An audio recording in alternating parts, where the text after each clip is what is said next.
বললাম আজকে এত ঠান্ডা পড়ছে যে ঠান্ডার ছুটে এখন আগুন তাপাইতে হইতাছে। এই যে আগুন তাপাইতেছি, বিরাট ঠান্ডা। আমার লগে এই যে তনু আইছে, আমার একটা ছোট ভাই, অসহায় খুব, পড়াশোনা খালি ফেল করে, এ লইয়া 5 বার ফেল করেছে। কয়বার কয়বার? 2 বার। 2 বার ফেল করছে, বেশি বার কমই ফেল করছে বুঝছেন।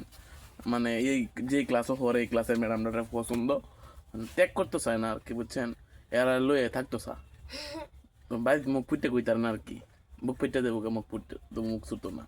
তো এই পরিস্থিতিতেই আছে আর কি বুঝছেন। অবশ্য এমনি ভালোই বুঝছেন, যে কে লেগে ছেড়ে দেবো এই ক্লাসটা, এই ক্লাসরুমটা, এই ক্লাস ম্যাডামরা কত ভালো। হ্যাঁ, তাদের ভালোবাসা সাইরা হেদাই তো চাইতেছে না তো, সাধারণত এটাই না রে তনু, না এটাই না না না না মিস হতা একদম সত্য কথা বুঝছেন। সে আমার এক সময় বলছিল, আসলে ক্যামেরার মধ্যে মিশা না কথা